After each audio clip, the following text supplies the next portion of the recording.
बातमी जतमधून जत तालुक्यातील उमदी येथे 78व्या रौप्य महोत्सवी वर्षानिमित्त उमदी ग्रामपंचायतीच्या ठिकाणी ध्वजारोहण।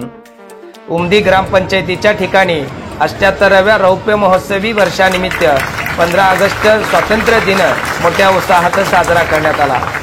ग्रामपंचायत पटांगणात सरपंच दुंडाप्पा तेली, उपसरपंच फिरोजभाई मुल्ला यांच्या हस्ते तिरंगा ध्वज फडकवण्यात आला। यावेळी राष्ट्रगीत छत्रपती शिवाजी हायस्कूलच्या विद्यार्थ्यांनी गायले।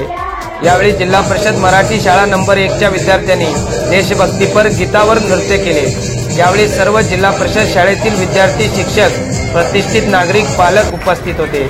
येथील तलाठी कार्यालयाच्या ठिकाणी महसूल प्रशासन अधिकारी, सर्कल तलाठी यांच्याकडून ध्वजारोहण करण्यात आले। यावेळी सरपंच दुंडाप्पा तेली, उपसरपंच फिरोजभाई मुल्ला, सर्कल सौ जाधव, तलाठी वालकुळी, युवा नेते संजय तेली, पालक, विद्यार्थी उपस्थित होते। यावेळी उमदी पोलीस ठाण्याचे पोलीस बांधव देखील या कार्यक्रमासाठी उपस्थित होते।